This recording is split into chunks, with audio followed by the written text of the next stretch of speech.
The important thing is to start early. I mean, just like you wouldn't never speak to your child and then expect them to come out with full sentences, right? They learn their verbal skills from listening to you talk. And so it's the same thing with money. You know, you sit down and you talk with them, and the first thing that you can do is you can start with having change and start playing games with them with it. You know, okay, I'm going to give you one nickel. How many pennies are you going to give me? My 13-year-old is currently saving towards going to Sea Base, which is a Boy Scout camp. And so we said, yes, we want you to go and we'll pay for half of it. And so for him to be able to say, wow, I saved hundreds of dollars so that I could go do this cool thing that I'm going to remember for the rest of my life, that is such a confidence booster.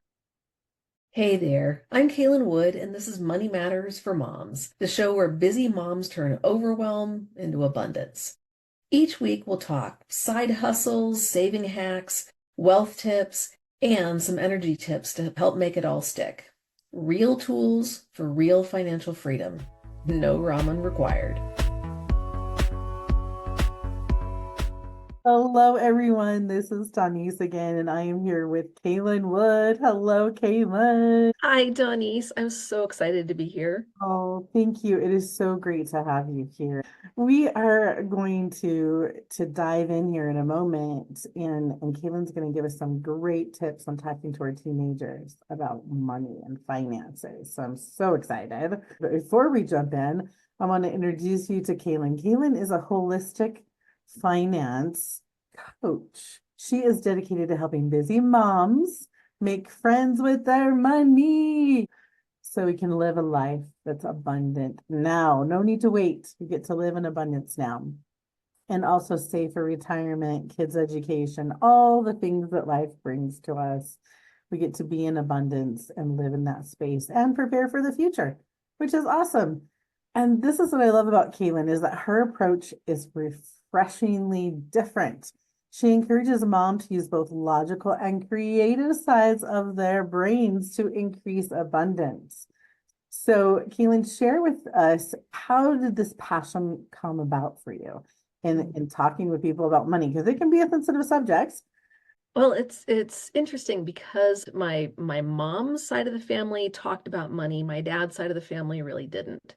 And so I remember from early on, my granddad took us to McDonald's and he bought us like 25-cent cones. That probably tells you how old I am. So we each got a 25-cent ice cream cone from McDonald's. And he flipped open a notebook and he wrote down, $1.50 or whatever it was. And I was like, wow, wow, he writes down everything. That's crazy, right? And my mom was very open about we go to the grocery store and we spend a ton of money and then we freeze things and we make sure that we use these things appropriately, right? We're not spending money throwing the food away. And it's funny because my mom's side of the family, in retrospect, was came from money. They had money, right? And so my mom was open about it. My dad's family really came from sharecroppers, did not have a whole lot of money. And so my father was really um, all about living the big life. My mom couldn't care less about that. She'd come from money. She didn't need it, right? So I had these kind of warring stories about money, that there's plenty and you don't need to worry about it, so go have fun with it. And also you need to be careful and budget it and keep it because it might not always be here. And also show people that you have the money, right? So growing up with that, I learned how to be careful with my money. I learned how to enjoy my money. I learned all of the good things. And then through an early divorce, we had just bought a house not too long beforehand. And then our marriage started to crumble. And then I found myself alone in this house and I couldn't afford it on my own. And I also couldn't sell it because the market had dropped. And so I was really stuck. And so I ended up working three jobs, but I got stuck in that scarcity thinking. Like I can't do that and I can't have that. And how am I ever going to, that kind of thing. And so I realized that I needed to move into abundance thinking and I needed to start learning how to manage my own money, not just how can I do it for this month, but how can I do it for the future? And I was lucky enough to have a couple of people come into my life who dropped the nuggets at the right time for me to hear, right? And so one lady at work said, right when I was starting to work, and I didn't pay any attention to it, even when I was in this state of scarcity and, how do I keep my house, et cetera. She said, start saving for your retirement like the week you start working. And I did because she told me to. And I was like, well, okay, it seems hard. I need the money, but I'm going to go ahead and start saving for the retirement. And so I did. So um, later I discovered that that had saved my bacon because I started early and I started to put money away and I was putting away 10% of my salary every pay period. And so with that, after getting out of that state of scarcity and learning about how I can circulate money in the world and it brings it back to me and how I can live abundantly now and also be putting money away for the future. And all of these things, I looked around and I thought, the reason I didn't know a lot of these things is because nobody knows all of these things. You're not born knowing about money. You learn it from different teachers, and different teachers teach you different things, right? Like my parents taught me different things. And so I realized there's really a niche that may not have been filled. And so I want to be the person who brings that information to people in a way that's easy for them to understand. And also, I'm a neuroscience geek, and so I love the whole brain stuff. And so I realized that a lot of people focus on the brain, either they focus on the logical piece, right? I have to budget, I have to track, I have to squeeze every penny. I have to whip out my notebook and write down my 25-cent cones from McDonald's. I have to keep track of it that way. And it's kind of that clenching, holding on to.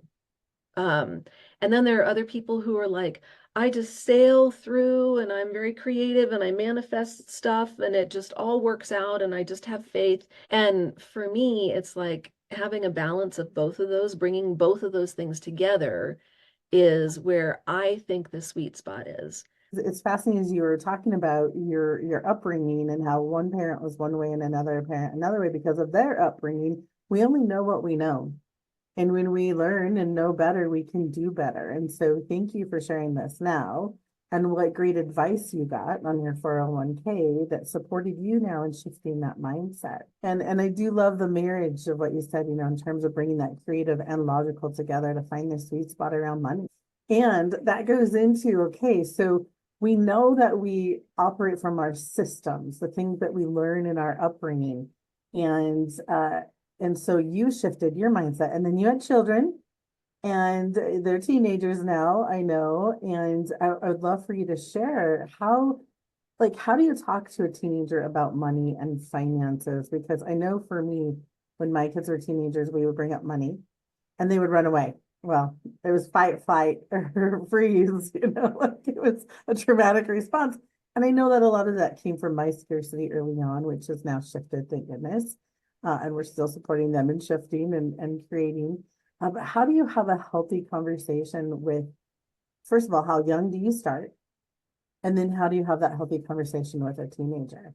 And how much do you share with them? Right, right.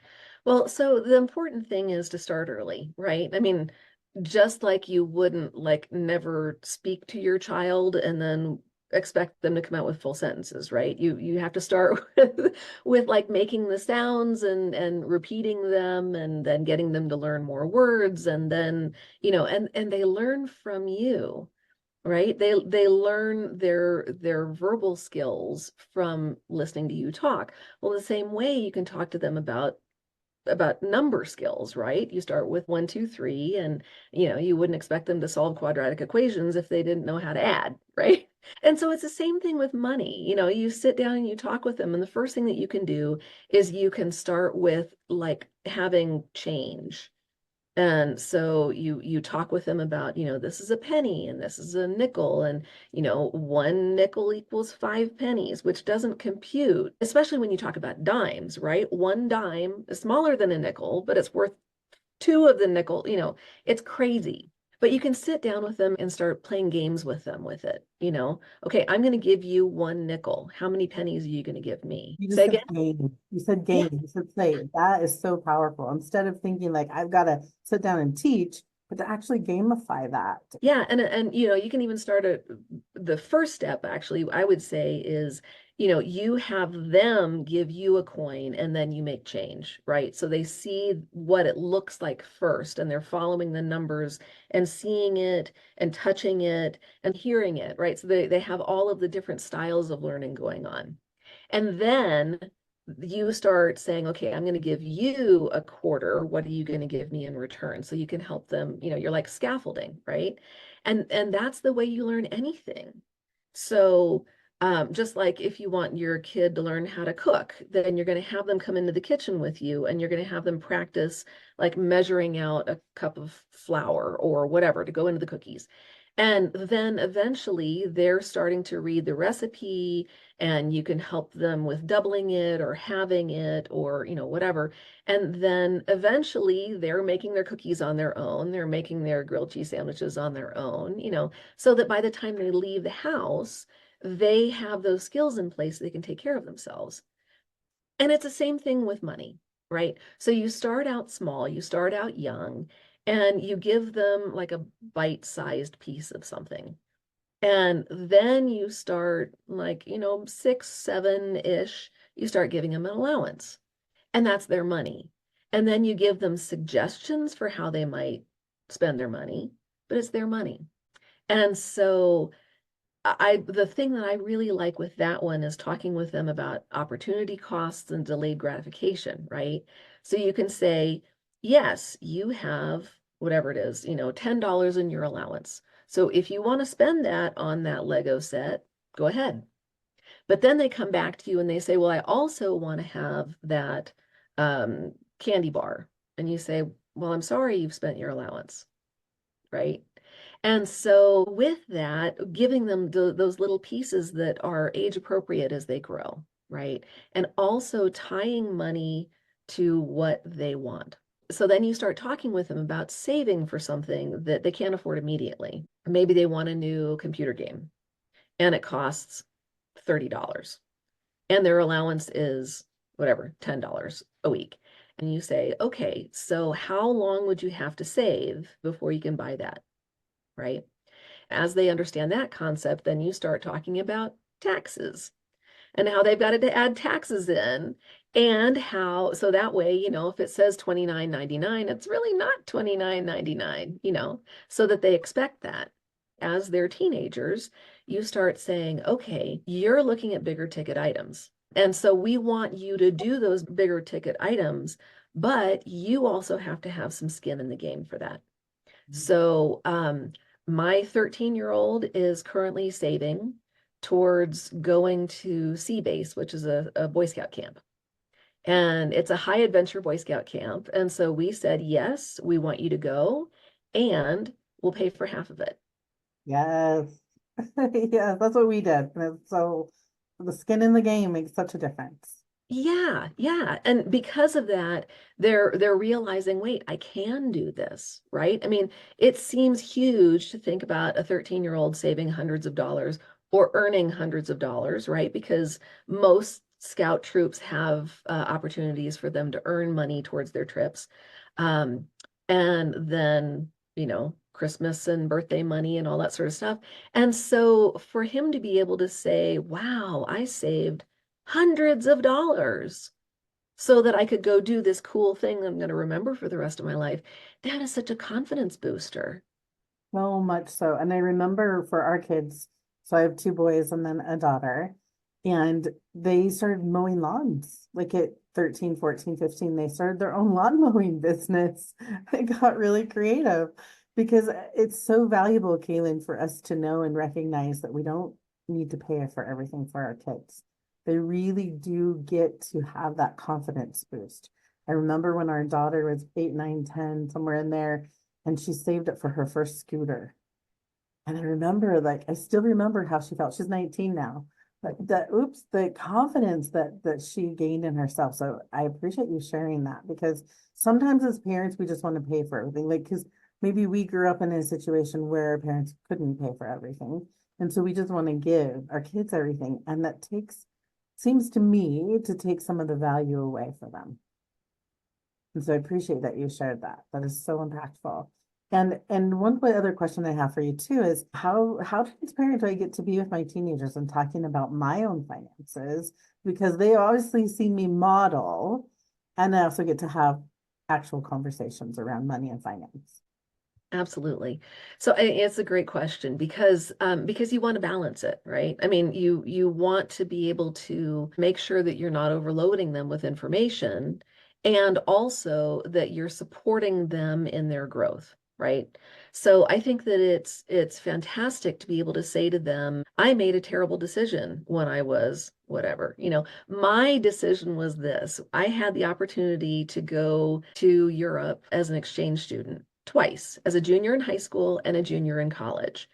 And I didn't go either time because it was too expensive.